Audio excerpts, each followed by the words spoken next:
গীতার মধ্যে কোনো সে কাহিনী বা লীলা কথা নেই, এখানে শুধু উপদেশ অমৃত। আমাদের জীবনকে কিভাবে আমরা সাজাবো, এই জীবনকে আমরা কিভাবে সুন্দর করব, এই মনকে প্রথমে কিভাবে ঠিক করব।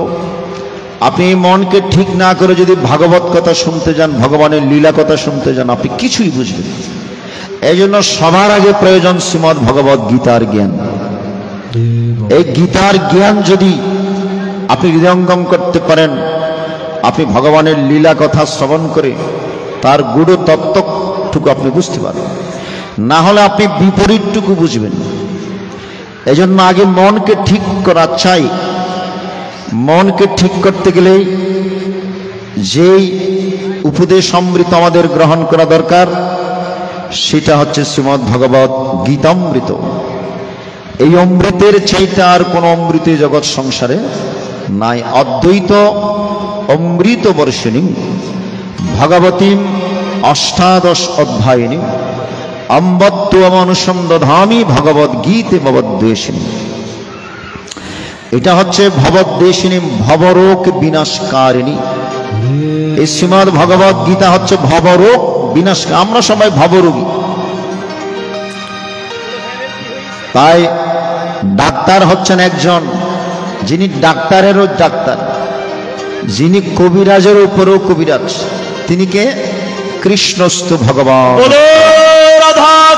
তার উপর কোন কবিরাজ আছেন না, একমাত্র তিনি আমাদের ভবরোগ সারাতে পারে। ঠিক কিনা বলুন? এজন্য ভবরোগ বিনাশকারিণী শ্রীমদ্ ভগবত গীতার অমৃত বাণী। সকলের উচিত এই শ্রীমদ্ ভগবত গীতা সাধন করা, সকলের উচিত এই শ্রীমদ্ ভগবত গীতা শ্রবণ করা। কিন্তু আমাদের অন্নগত প্রাণ, বিষয়গত মন, সহজেই ভগবানের দিকে মন যায় না। ঠিক কিনা বলুন? সহজে ভগবানের পথে মন ধাবিত হয় না।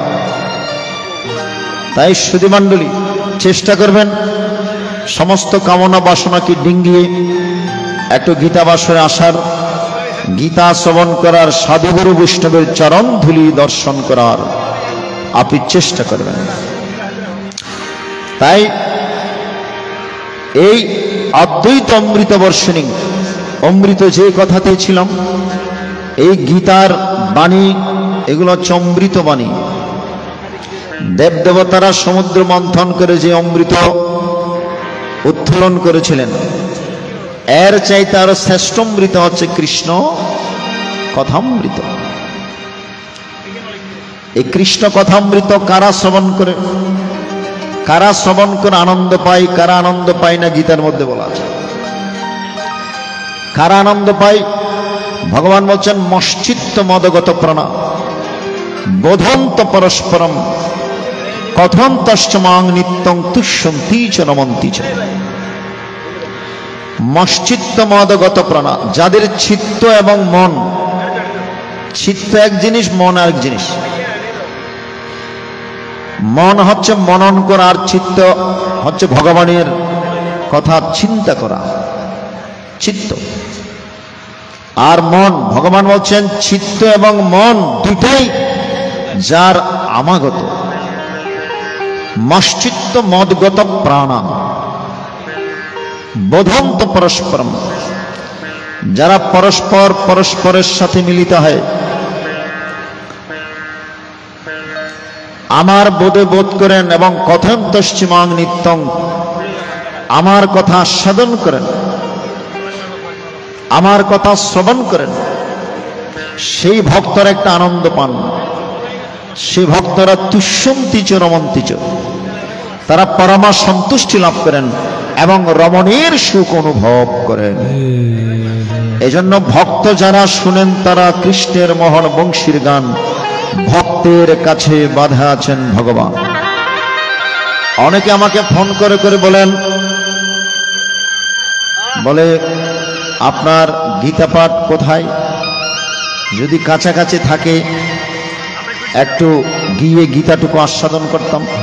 এই যে মনের মধ্যে একটু আকুতি, মনের মধ্যে একটু এই ইচ্ছা, একদিন লাইভ না দিলে ভক্তরা আমাকে ফোন করে বলে আজকে তো আপনার লাইভ পেলাম না। অনেক সময় নেটওয়ার্কের ডিস্টার্ব করলে লাইভ দেওয়া যায়, বলে আমরা সরাসরি যেতে পারি না, কিংবা বিদেশের মাটিতে থাকি, আপনার এই একটু গীতার বাণী শ্রবণ করলে আমাদের বড্ড আনন্দ লাগে, আমাদের প্রাণের শান্তি। এই যে গীতার কথা শ্রবণ করার একটা স্পৃহা, এটা এই জন্মের নয়, এটা জন্মাজন্মান্তরে স্বীকৃতির দরকার। চতুর্বিধা ভজন্তে মাম জনা স্বীকৃতি নহর্জন আর তো জিজ্ঞাসুরার ধরতি জ্ঞানী চ ভরতর্ষ। যাদের গত জন্মের স্বীকৃতি আছে, যারা জন্ম জন্মান্তরের স্বীকৃতি নিয়ে জন্মেছেন, তারাই গীতা বাসরে আসে, তারাই গীতারকে ভালোবেসে, তারাই গীতার কথা শ্রবণ করে মানব জীবনকে আরো উন্নততর দিকে ধাবিত করে। কারণ আমরা 84 লক্ষ জনই পরিভ্রমণ করে এই মানব জীবন শ্রেষ্ঠ জীবন পেয়েছি, একদিনে মানব জীবন পাইনি। গতকালকে বলেছিলাম, পশু তার পশুত্ব নিয়ে জন্মে, কিন্তু মানুষ তার মনুষ্যত্ব নিয়ে জন্মে না। খেয়াল করে দেখবেন, একটা ছাগলের বাচ্চা যখন জন্মগ্রহণ করে, জন্ম মাত্রই কিছুক্ষণ পর সে দৌড়াদৌড়ি শুরু করে, যেটা মানুষের বাচ্চা পারবে। একটা ছাগলের বাচ্চা অন্য কোনো পশুর বাচ্চা জন্মগ্রহণ করেই কিছুক্ষণ পর হাঁটাহাঁটি কিংবা দৌড়াদৌড়ি শুরু। আর একজন শিশু যখন জন্মগ্রহণ করে, তাকে কত লালন পালন করতে হয়, তাকে প্রথমে হামাগুড়ু দেওয়া শিখাতে হয়, তাকে একটু বসা শিখাতে হয়, তাকে দাঁড়ানো শিখাতে হয়, ধরে ধরে হাঁটানো শিখাতে হয়। তাহলে পশু তার পশুত্ব নিয়ে জন্মগ্রহণ করে, কিন্তু মানুষ তার মনুষ্যত্ব নিয়ে জন্মগ্রহণ করে না, তাকে প্রথমে অর্জন করতে হয়। ঈশ্বরী মণ্ডলী, মানুষকে প্রকৃত মনুষ্যত্ব অর্জন করার জন্য যে জ্ঞানের দরকার, সেটা হচ্ছে শ্রীমদ্ ভগবত গীতার জ্ঞান। একাগ্র চিত্তে যদি আমরা এই শ্রীমদ্ ভগবত গীতা সাধন করতে পারি, তাহলে আমরা আলোকিত মানুষ হয়ে যাব। জনকাদি ঋষিগণ, জনকাদি মুনি ঋষিগণ এই গীতার জ্ঞানকে আশ্রয় করে তারা মুক্তি লাভ করেছেন। গীতায় বলা আছে জনকাদয়, মানে জনকাদি ঋষিগণ। অর্জুন, এই জনকাদি ঋষিগণ গীতার অমৃত কথা আস্বাদন করে তারা মুক্তি লাভ করেছিলেন। আর আমরা সাধারণ মানব, আর আমরা যদি গীতার কথা আস্বাদন করি, আমরা সোনার মানুষ হয়ে যাব, আমরা মনুষ্যত্ব অর্জন করতে পারব। এই জন্য নিবেদন আপনাদের কাছে, এই শ্রীমদ্ ভগবদ গীতা, গীতা আমার মুক্তি মন্ত্র, গীতা মূল আধার। গীতা ভক্তি মন্দাকিনী, গীতা সারাৎসার। গীতা আমার মুক্তি মন্ত্র, গীতা হচ্ছে মুক্তির মন্ত্র। এই যে গীতা শুরু হয়েছে ধ দিয়ে, গীতা শেষ হয়েছে ম দিয়ে। ধর্মক্ষেত্রে কুরুক্ষেত্রে, ধর্মক্ষেত্রে কুরুক্ষেত্রে সমবেতায় সবঃ মমকাহ পাণ্ডবশ্চৈব কিম অকুর্বত সঞ্জয়। ধর্মক্ষেত্রে, তাহলে গীতা শুরু হয়েছে ধ দিয়ে, আর গীতা শেষ হয়েছে কি দিয়ে? यत्र योगेश्वर कृष्ण यत्र पार्थ धनुर्धर तत्र सुविजय भूतिर ध्रुवानी तीर मोतिर मम मोदी। ध दिए शुरू, म दिए शेष। ध दिए शुरू केन? আমাদের এই কুরুক্ষেত্রের ময়দানকে যদি, হৃদয় কুরুক্ষেত্রের ময়দানকে যদি আমরা ধর্মক্ষেত্রে রূপান্তরিত করতে পারি, তাহলে একদিন না একদিন এই সংসার বন্ধন থেকে আমরা মুক্তি লাভ করতে পারবো। এই জন্য ধ দিয়ে শুরু হয়েছে এবং শেষ হয়েছে ম দিয়ে। ধর্মক্ষেত্রে কুরুক্ষেত্রে সমবেতয় সবঃ মামকঃ পাণ্ডবশ্চৈব কিম অকুর্বত সঞ্জয়। আচ্ছা, আপনাদের মনের মধ্যে একটু প্রশ্ন আসতে পারে নিশ্চয়, কুরুক্ষেত্রের ময়দান, যেখানে দুই পক্ষের মধ্যে মারামারি হয়েছে, যুদ্ধ হয়েছে, এটা আবার কেমন করে ধর্মক্ষেত্র? প্রশ্ন আসে তো মনের মধ্যে, নাকি? শাস্ত্রে বলছেন পঞ্চ মহাতীর্থের মধ্যে কুরুক্ষেত্র একটা মহাতীর্থ। আপনাদের বাড়িতে যখন ব্রাহ্মণ ঠাকুর পূজা করতে আসেন তো সকলের ঘরে বিভিন্ন সময় পূজা করতে আসেন, কোষাকুষির মধ্যে জল নিয়ে একটা মন্ত্র বলেন। সকলের এই মন্ত্রটা মুখস্থ আছে, কিন্তু অর্থ আমরা জানি না। অনেকের এই মন্ত্র মুখস্থ, এখন বললে আপনারা বললেন এটা তো শুনেছি অনেক, কিন্তু অর্থটুকু জানি না। ব্রাহ্মণ ঠাকুরও আমাদেরকে বলেন না, কারণ উনি তাড়াতাড়ি পূজা করে আরেক জায়গায় যেতে হয়, সময়টুকু থাকে না। সেই মন্ত্রটুকু কি? ওম কুরুক্ষেত্র গয়া গঙ্গা প্রবাস পুষ্করণী চ পুণ্যতানি পুণ্যানি স্নানকালে ভবন্তি। এখানে 5টি মহাতীর্থের কথা বর্ণন করা হয়েছে, ভালো করে লক্ষ্য করবেন। কুরুক্ষেত্র, গয়া, গঙ্গা, প্রবাস আর পুষ্কর। 1000 তীর্থের মধ্যে 5টি তীর্থ হচ্ছে মহাতীর্থ। যারা তীর্থ পরিক্রমায় যাবেন, যদি সুযোগ হয় এই 5টি মহাতীর্থে গিয়ে স্নান করে আসবেন। অনেকে তীর্থ পরিক্রমায় জানতো নাকি? তাহলে 5টি মহাতীর্থ কি? কুরুক্ষেত্র, গয়া, গঙ্গা, প্রবাস আর পুষ্কর। আচ্ছা, কুরুক্ষেত্র এটা কেমন করে মহাতীর্থ হলো? কথিত আছে এই কুরুক্ষেত্রের মাঠে স্বয়ং ব্রহ্মা এসে 1000 বার যজ্ঞ করেছেন, কুণ্ড করে 1000 বার। এই জন্য যেহেতু ব্রহ্মা এসে 1000 বার এখানে যজ্ঞ করেছেন, তাহলে ওই কুণ্ডের মাটি অত্যন্ত পবিত্র। তাহলে ব্রহ্মার যে যজ্ঞকুণ্ডের যে কুণ্ড, সেই কুণ্ডের মাটি নিতে নিতে সেখানে বিশাল একটা সরোবরে রূপান্তরিত। এদিকে 1.5 কিলোমিটার, ওদিকে 10। ভক্তরা ওই জলের মধ্যে স্নান করে অত্যন্ত পবিত্র হয়, যেহেতু ব্রহ্মা সেখানে যজ্ঞ করেছেন 1000 বার। এটা অত্যন্ত পবিত্র স্থান। আর গয়াতে বুঝতে পারছেন, অনেকে বাবা মায়ের পিণ্ড দেওয়ার জন্য গয়ায় প্রদান আপনারা যান। আর গঙ্গা ভগবানের চরণ থেকে সৃষ্টি, ব্রহ্মার কমণ্ডলে স্থিতি, শিব ঠাকুরের জটায় নিষ্পত্তি। এই ত্রিদেবের সংস্পর্শে গঙ্গা ভগীরথের মাধ্যমে, ভগীরথের আহ্বানে, ভগীরথের প্রার্থনায় এই পৃথিবীতে এসেছে। এই জন্য সমস্ত নদীর মধ্যে গঙ্গা নদী শ্রেষ্ঠ। সর্বশস্ত্রময়ী গীতা, সর্বদেবময় হরি, সর্বতীর্থময়ী গঙ্গা, সর্বদেবময় মনু। সর্বশাস্ত্রময়ী গীতা, শাস্ত্রের মধ্যে শ্রেষ্ঠ শাস্ত্র হচ্ছে শ্রীমৎ ভগবদ গীতা।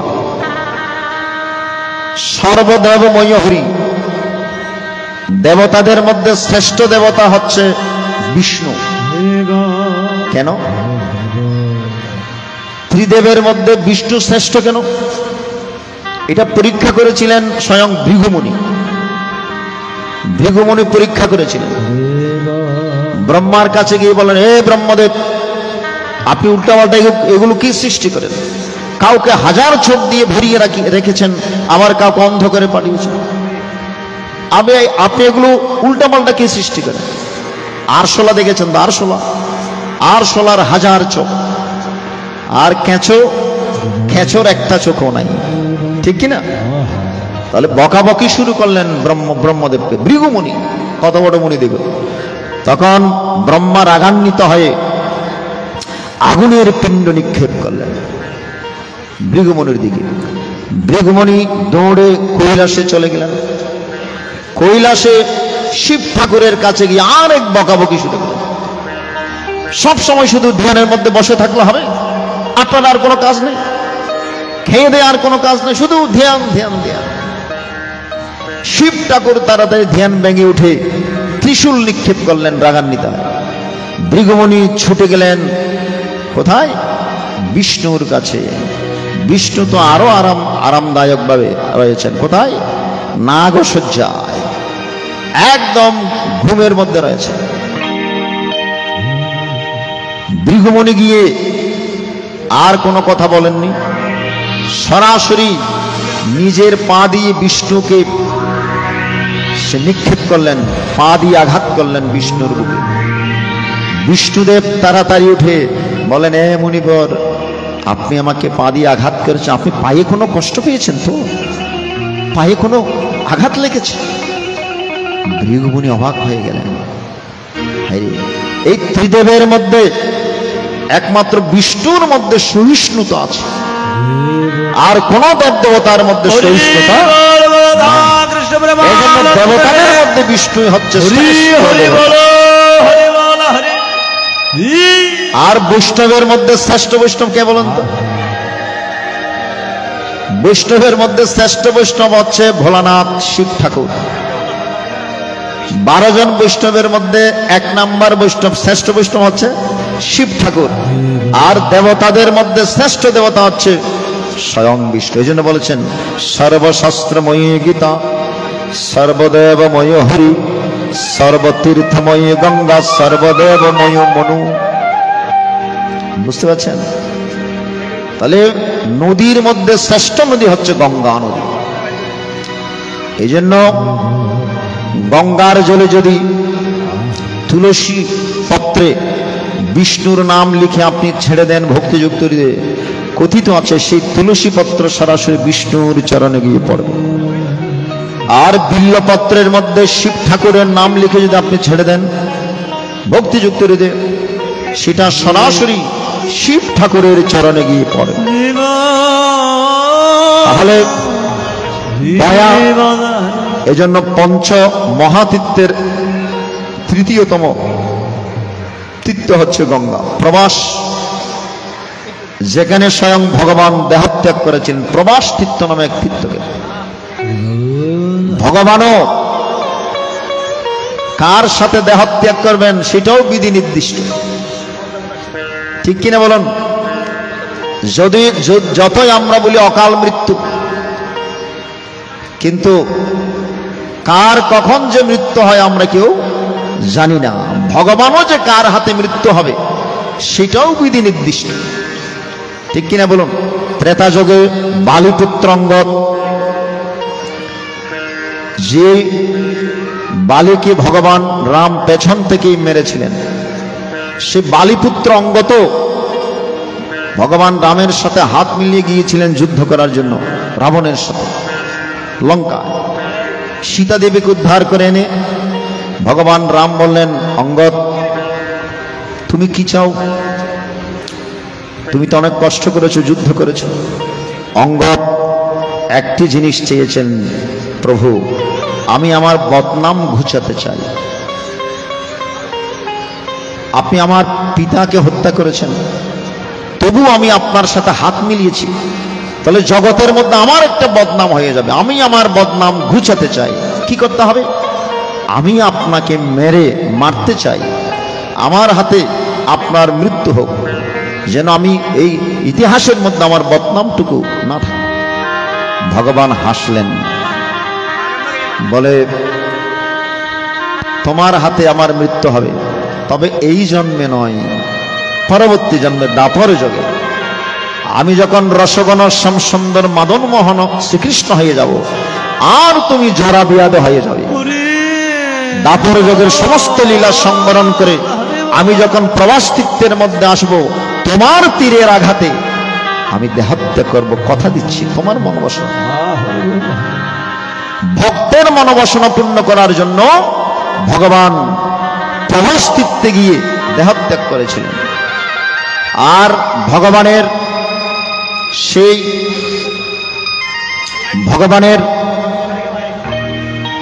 সেই দেহকণা সৎকার করেছিলেন কি আমরা অনেকে জানি, এই জন্য বলছি। ভগবানের এই যে দেহ সৎকার কে করেছিলেন? পঞ্চ পাণ্ডবের তৃতীয় পাণ্ডব অর্জুন গিয়ে সেই ভগবানের সৎকার করেছিলেন এই প্রবাসতীর্থের মধ্যে। এই জন্য পঞ্চমহাতীর্থের মধ্যে প্রবাসতীর্থ একটা অন্যতম। আর পুষ্কর, যেখানে একমাত্র পৃথিবীর আর কোনো ব্রহ্মার মন্দির নাই, একমাত্র পুষ্কর তীর্থের মধ্যে ব্রহ্মার মন্দির রয়েছে। এই 5টি তীর্থ, এই 5টি তীর্থের মধ্যে প্রথম তীর্থ হচ্ছে কি? কুরুক্ষেত্র। এজন্য ধৃতরাষ্ট্র প্রথমেই সম্বোধন করেছিলেন কুরুক্ষেত্রকে, ধর্মক্ষেত্রে কুরুক্ষেত্রে সমবেতায়স্ববঃ মামকঃ পাণ্ডবশ্চৈব কিম অপূর্বত সঙ্গে। আমিও গিয়েছিলাম, একটি গান না করলে নয়। পুণ্যভূমি কুরুক্ষেত্রে ভগবান গীতায় বলেছিল। প্রথমে ঘুম থেকে উঠে আপনি নিজের হাতের কর দর্শন করবেন, এগুলো আমাদের জানতে হবে। আপনার করের মধ্যে খেয়ে বাস করে হাতের কর। করগ্রে বসতে লক্ষ্মী,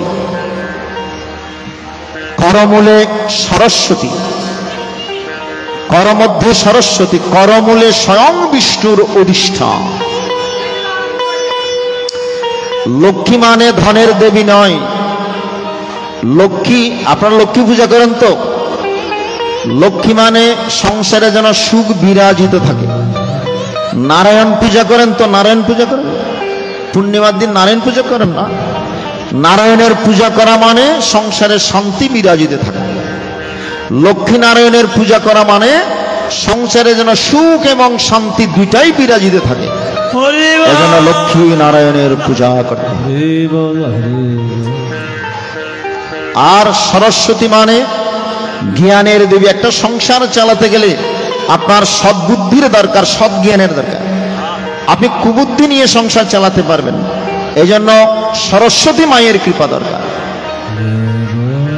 করগ্রে বসতে লক্ষ্মী, করমধ্যে সরস্বতী, আর করমূলে স্বয়ং বিষ্ণু। এজন্য প্রথমে ঘুম থেকে উঠে আপনার নিজের হাতের কর দর্শন করবেন এবং হাত জোড় করে বলবেন, জয় শ্রী বিষ্ণু,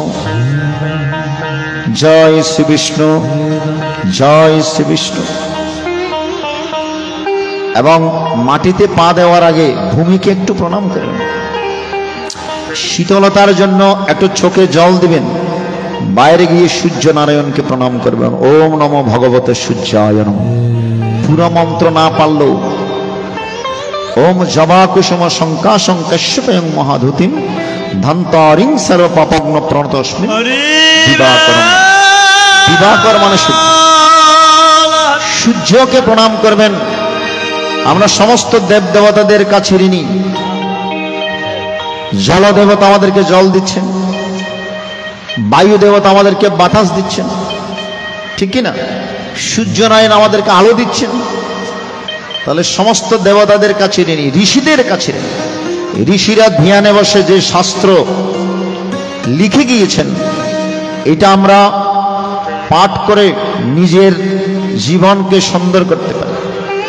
এজন্য মহাপুরুষেরা যাহা লিখে গিয়েছেন এগুলো আমাদের পাঠ করা দরকার। শ্রীমৎ স্বামী অদ্বৈতানন্দ পুরী মহারাজ ধ্যানে বসে অনেক গ্রন্থ লিখে গিয়েছেন। মহাপুরুষের জীবনী পড়বেন। এখন তো আমরা একটু সময় পেলে মোবাইল নিয়ে ব্যস্ত থাকি, পড়ালেখা করি না, ঠিক কিনা? অধ্যাপনং ব্রহ্মযজ্ঞ। আপনি যদি বই পুস্তক পাঠ করেন, আপনার একটা যজ্ঞ হয়, সেটার নাম হচ্ছে ব্রহ্ম যজ্ঞ, অধ্যাপনং ব্রহ্মযজ্ঞ।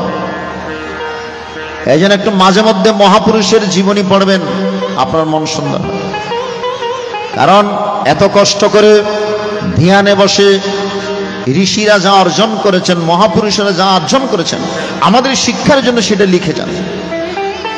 তাহলে আমরা সেই মহাপুরুষদের কাছে ঋণী। তো সেই ঋণ যদি আমরা শোধ করতে চাই, তাহলে তাদের বই পুস্তক পাঠ করতে হবে, তাদের জীবনী আমাদেরকে পড়তে হবে। এবং আজকে গীতা বছরে যারা গীতা শুনছেন, আপনারা দুইটা ঋণ থেকে অন্তত কিছুটা হলো মুক্ত হচ্ছেন, দেবঋণ এবং ঋষি। পিতৃ পুরুষের ঋণ পরিশোধ হয় ক্রিয়াকর্মাদির মাধ্যমে, কিন্তু মায়ের ঋণ পরিশোধ করা সম্ভব নয়। পৃথিব্যং গুরুতর মাতা পিতা চ গগনাদপি গর্ভধারণ প্রসভ্যম মাতায়েব গুরীয়সী। পৃথিব্যাং গুরুতর মাতা, আমার মা জননী পৃথিবী হইতে শ্রেষ্ঠা। পিতাও কিন্তু কম নয়, পিতা চ গগনাদপি, পিতা আকাশ থেকে উন্নত। গর্ভধারণ প্রসভ্যম, মা গর্ভে ধারণ করেন, পোষণ করেন, লালন পালন করেন। এই জন্য মাতা এব গরীয়সী, সন্তানের কাছে মা এত উঁচু। আছে সন্তানগণ মাকে হারিয়েছেন, আপনার আপনজনকে হারিয়েছেন, শোকগ্রস্ত হয়েছেন। ভগবান বলছেন অর্জুন, শোক নয়, শোককে শক্তিতে রূপান্তরিত করতে হয়।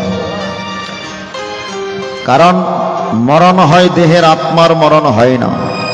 প্রথম অধ্যায়ে অর্জুন বিষাদ যোগের পরে দ্বিতীয় অধ্যায়ে সে সাংখ্যতত্ত্বের কথা বললেন।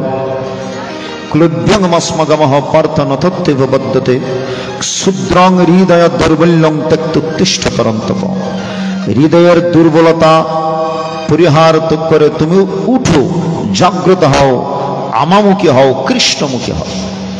ভগবান আমাদেরকে ডাক দিয়েছেন দ্বিতীয় অধ্যায়ে, কিন্তু আমরা কানে কালা, সেই ডাক শুনতে পাই না। তৃতীয় অধ্যায়ে সে কর্মযোগের অবতারণা করলেন।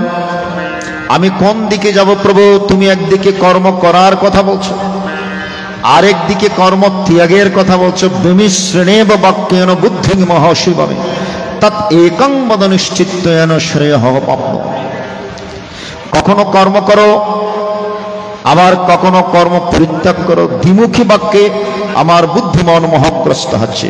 তৎ একং বদ নিশ্চিত্ত, সেখান থেকে একটি বাক্য আমাকে নিশ্চিত করে বলুন যেটা আমার জন্য শ্রেয়স্কর, যেটা সাধারণ মানবের পক্ষে শ্রেয়স্কর।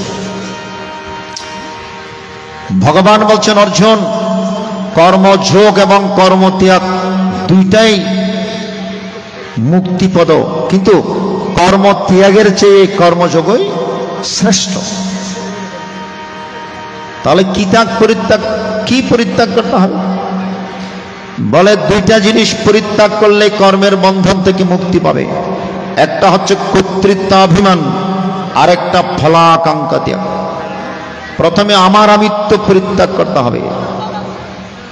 প্রকৃতি ক্রিয়মাণানি গুণৈ কর্মাণি সর্বস অহংকার বিমূঢ়াত্মা কর্তা হমিতি মন্যতে। এই যে কর্তৃত্ববোধ, এটাকে পরিত্যাগ করে। দুই নম্বর কি? ফলাকাঙ্ক্ষা। ভগবান বলে দিয়েছেন কর্মণ্যেবাধিকারস্তে মা ফলেষু কদাচন। কর্মেই তোমার অধিকার, কর্ম ফলের মধ্যে নয়। সুতরাং আমার নিমিত্তার্থে তুমি কর্ম করে যাও। কয়টা বাড়ি দরকার, কয়টা গাড়ি দরকার, কি পরিমাণ জমি দরকার, কয় হাজার কোটি টাকা দরকার, আমি তোমাকে দিয়ে দেবো। তোমার যাহা দরকার সেটা আমি তোমাকে দিয়ে দেবো, শুধু আমার নিমিত্তার্থে কর্ম করে যাও, ফলের আকাঙ্ক্ষা করিও। এত সুন্দর করে ভগবান বলে দিয়েছেন, যেই কর্মের মধ্যে আমিত্ব আছে সেটাই কর্মের বন্ধন। সেই কর্মফল ভোগ করার জন্য আমরা এখানে এসেছি, ঠিক কিনা বলুন? যে যেরকম কর্ম করব তার ফল ভোগ আমাদেরকে ভোগ করতে হবে। গান্ধারীর নাম শুনেছেন মায়েরা? গান্ধারী শতপুত্রের মা। একজন পুত্রকে হারালে, ঠাকুর না করুক, সে মায়ের কেমন লাগে বলুন তো? আর গান্ধারী এট এ টাইমে কয়জন পুত্রকে হারিয়েছেন কুরুক্ষেত্রের রণাঙ্গনে? কয়জন? 100 পুত্র।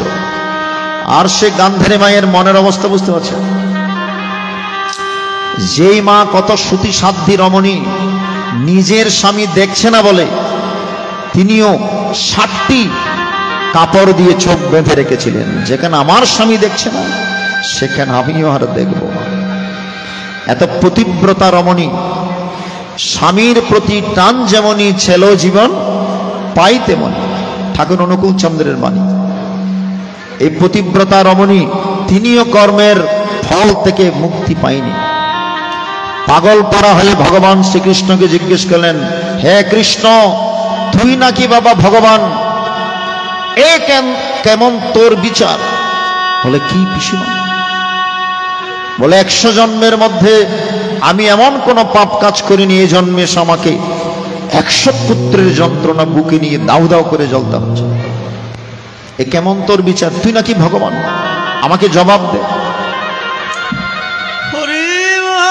আমাদের তো এক জন্মের কথাও স্মরণে নাই, আর গান্ধারীর কয় জন্মের কথা স্মরণে আছে? 100 জন্মের কথা স্মরণে আছে।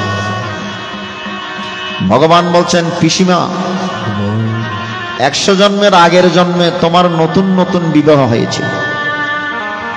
একটা মাকড়সা বুকে তার বাচ্চা ডিম্বকগুলো নিয়ে, দেখেছেন তো মাকড়সা যখন বাচ্চা দেওয়ার আগে ডিম্বক বুকে নিয়ে হাঁটে। নতুন স্বামীকে তুমি বলেছ ওইটা কি? বলে এটা মাকড়সা বুকে। এটা কি? বলে এটা একটু আমাকে এনে দাও। আপনার স্বামী এটা জেনেও এটা যে পাপ কাজ, এখনো বাচ্চা হয়নি, এখনো ডিম্ব, এগুলো যদি মাকড়সার বুক থেকে আনা যায় তাহলে ওগুলো নষ্ট হয়ে যায়। স্বামী এটা পাপ কাজ জেনেও, কিন্তু নতুন নতুন বিবাহ হয়, স্ত্রীর মন রক্ষা করতে হবে। যারা নতুন নতুন বিবাহ করে, স্ত্রী কোনো বায়না ধরলে সেটা এনে দিতে চাই। এমনকি আকাশের চাঁদ যদি চাইস কোনো নতুন সহধর্মিনী, স্বামী একটু লাভ দিয়ে দেখে সেটাও এনে দেওয়া যায়। ঠিক কিনা? নাকি খারাপ কথা বলছে? হরিবল হরিবল, হরে কৃষ্ণ।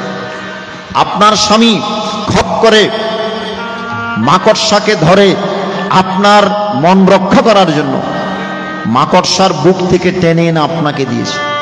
আপনি খুলে যখন এগুলো ফুটবলের মতো দেখেছেন ডিম্বক, আপনি পা দিয়ে টিপি টিপি একটা একটা নষ্ট করেছেন। মাকড়সা তারও একটা মাতৃত্ব বোধ আছে। মাকড়সা হলো একটা মাতৃত্ব বোধ আছে। নিজের চোখের সামনে এতগুলো সন্তান নষ্ট হয়ে যাওয়া, সে মা মাকড়সা মানতে পারেনি। সেদিন মাকড়সা কেঁদে কেঁদে আমাকে বিচার দিয়েছিল, প্রভু এর একটা বিচার করো। আমি মা হইতে সহ্য করতে পারছি। আনন্দ ভক্তের একবার হরি হরি বলা, হরি বলা, হরি। আমি মা হয়ে সন্তান হারানো ব্যথা আমি সহ্য করতে পারছি না। মাকড়সা মনে মনে আমাকে সেদিন বিচার দিয়েছে। সেই কর্মের ফল 100 বছর পরে এসেও তোমাকে ভোগ করতে হচ্ছে। তোমার কর্মফল তুমি ভোগ করছো, আমি তো কিছু করি। আমি তো 7ও নাই 5ও নাই, যে যেরকম কর্ম করে তাকে ভোগ করতে হয়।